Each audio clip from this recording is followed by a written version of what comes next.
Hi, welcome back to my channel. இன்றைக்கி நம்ம கிச்சனில் வெங்காய தொக்கு எப்படி செய்யுதுன்னு பார்க்கலாம். சரி வாங்க வீடியோக்குள்ளே போகலாம். ஃபஸ்ட்டு அடுப்பில் ஒரு பேன் வச்சுக்கலாம். பேன் ஹீட் ஆனதுக்கப்புறம் ஆயில் ஊற்றிக்கலாம். ஆயில் ஹீட் ஆன பிறகு 1 டேபிள் ஸ்பூன் சீரகம், உளுந்து, துவரம்பருப்பு இது மூணையும் லைட்டாக கொஞ்சம் ஃப்ரை பண்ணிக்கலாம். அதுக்கப்புறம் 2 வரமிளகாய், 5 பூண்டு அதையும் இதோடு சேர்த்து வதக்கிக்கலாம். அதுக்கப்புறம் 2 பெரிய சைஸ் வெங்காயம் அதையும் கட் பண்ணி இதோடு சேர்த்து வதக்கிக்கலாம்.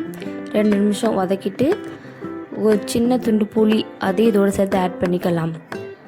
நல்லா வதக்கின பிறகு மிக்ஸி ஜாரில் சேர்த்து இதை அரைச்சிக்கலாம். தேவையான அளவு உப்பு அதோடு சேர்த்து போட்டுக்கலாம். இப்போ தாளிப்புக்காண்டி ஒரு கடாயில் எண்ணெய் ஊற்றிக்கோங்க.